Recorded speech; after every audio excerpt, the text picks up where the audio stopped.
In a perfect world, there wouldn't be any need for apologies. You'd treat people with respect. You'd be trustworthy. You wouldn't lie, cheat, be lazy, or selfish. However, this is the real world. Sometimes you blow it. But even when you accept responsibility for a mistake and apologize, your apology didn't work. I'm your mentor, Jane, on your journey to a good life with Jesus at the center. In this video, I'll explain 4 reasons why your apology may not have worked. Number 1, you focused on the issue and not the relationship. Number 2, your underlying goal was to feel better. Number 3, your apology was conditional. And the 4th reason your apology may not have worked is because you put the blame on the other person. Let's dive into each one of those for a few minutes. The first reason your apology may not have worked is that the motive for your apology was wrong. Something you did or didn't do, something you said or implied, put a wedge between you and the other person. You're uncomfortable about it. Even though you've blamed other people and circumstances and you've justified yourself in your heart, you're still feeling convicted that you're in the wrong. You're feeling guilty, maybe ashamed of yourself, and you want this discomfort to go away, so you apologize. The problem is that you made it about you. Come on, admit it. The quicker you get the apology off your chest, the sooner the other person will get over it, and it won't feel so awkward. Maybe you'll start having sex again. Thinking about that last apology that fell flat, be honest. What really was your motivation? Was it to clear the air so you could move on? Or was it to acknowledge that your behavior created a break in trust and you honestly want to restore it? A second reason your apology didn't work may be that you focused on the problem and overlooked the impact on the other person. Yes, it is important to name and claim what you did wrong. At the same time, your action probably disrespected or dishonored the other person, and that has to be owned too. Here's a quick example. I was hosting brunch with a friend from church for 2 other couples. Scheduling was tough, as it always is these days, and my friend changed her plans to accommodate everyone else. When one couple asked to reschedule at the last minute, I immediately texted everyone to find a new date. Later, I apologized to my friend that we had to reschedule. She appreciated the apology, but I could still tell something was off. The more I thought about it, I realized I didn't consult her first about changing the date. In other words, I was inconsiderate and signaled that her schedule and plans didn't matter. I just took over.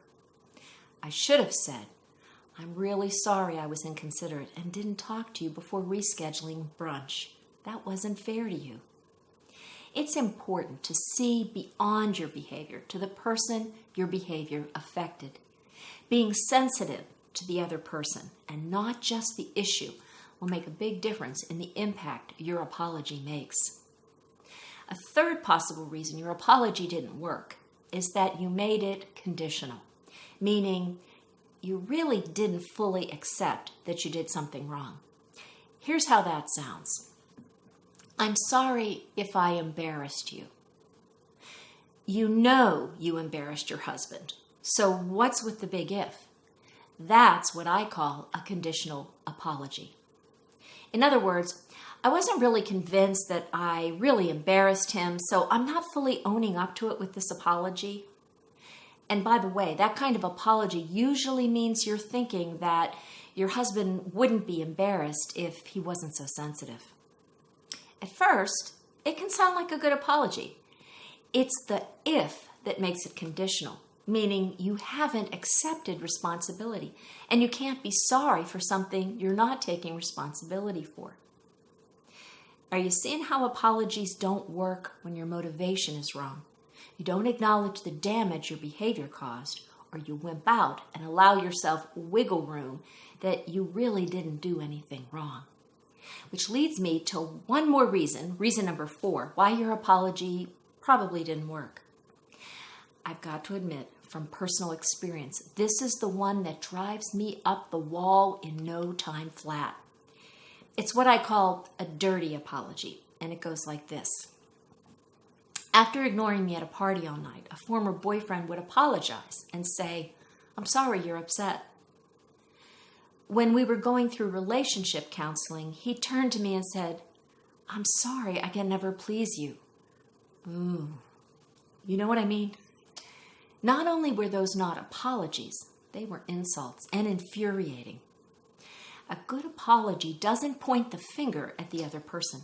It doesn't imply criticism or shift the blame. The bottom line, a good apology doesn't hurt or erode the self-confidence of the person you're apologizing to. Thinking about a time when your apology didn't work. Was your focus more on getting yourself off the hook than on how you hurt the other person? Yes or no?